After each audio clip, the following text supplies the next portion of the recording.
The concept of media war. The concept of media war refers to the process of spreading ideas, information, or rumors that would harm an institution, cause, or person, by intentionally presenting the point of view from one side only and presenting it to the public to obtain their compulsory support and approval, which is completely contrary to the goal of the media is to present the different points of view to the public and to leave the freedom for people to follow what is compatible with their beliefs. The term media war also involves forming the opinions of others, misleading them, and directing their behavior in a way that achieves the interests of a particular party. 1. As many media outlets are accustomed to presenting reports that do not enjoy with transparency and impartiality, to direct the masses in the media towards a specific position that achieves certain goals. 2. Phases of the media war.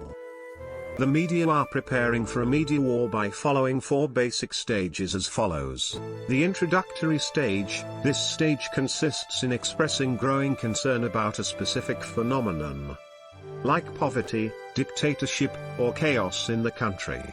The stage of justification. This stage leads to news of the declaration of a state of emergency, and the urgent need to use the armed forces to control the situation and restore life to normal.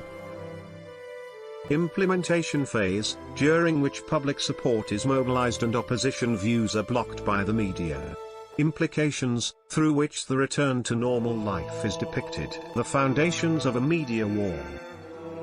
The main elements of the media war are summarized in the lack of information and its inaccuracy, the running of the agenda of countries in a specific path, the exaggeration of the information obtained during media coverage and news leaks, then allowing journalists to compose stories in line with the available information and publish it to the public and exploit the desire of the masses to believe the best scenarios about themselves and what is happening in their country, in addition to strengthening the existing behaviors and attitudes using simple and repeated expressions that have an emotional impact on the masses, such as, the war on terror, the axis of evil, weapons of mass destruction, the war of liberation, and others.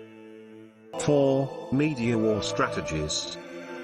Media war is usually waged to increase the spread of military issues and incitement to wars mainly. In addition to spreading other topics in various aspects of life, by following the following strategies to ensure its effectiveness. Extensive media coverage of only selected stories, drawing on partial facts or returning to a specific historical context, reinforcing the reasons and motives that would protect individuals against any security threat they face, narrowing down the sources of information.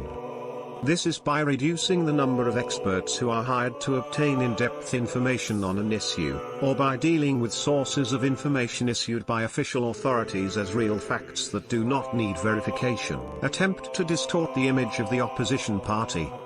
Limit discussion to the issue at hand and make direct judgments without conducting in-depth dialogues about the various points of view. Targeting human emotions using verbal or visual cultural symbols, posters, and other methods to achieve emotional reactions and inhibition of rational thinking. Use simple language so everyone can understand it. Focusing on stereotypes about a phenomenon or category. Prejudice and racial prejudice to distinguish between groups and people. 5. The link between media war and violence. Specialists have studied media war tactics and concluded a set of aspects in which journalism that follows the approach of media war harms dealing with violence, as follows.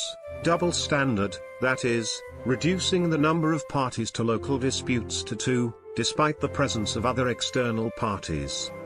Manichaeism, that is, depicting one side as good and right, and distorting the other side by showing it as evil and wrong. Demonstrating violence as a compulsory means that has no alternative to face the current circumstances. Confuse people by focusing on the site that witnessed the violence, like the battlefield itself, ignoring the forces and factors that fuel violence. The lack of identification of the reasons behind the escalation of the violence taking place and its failure to stop. Not disclosing the causes of external interference, especially the great powers. not preparing peace proposals or providing a clear picture of the expected results when peace is achieved. Confusion between temporary negotiations and the actual concept of peace.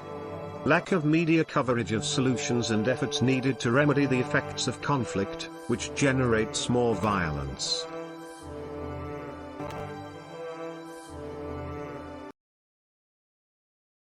Thank you for watching the video.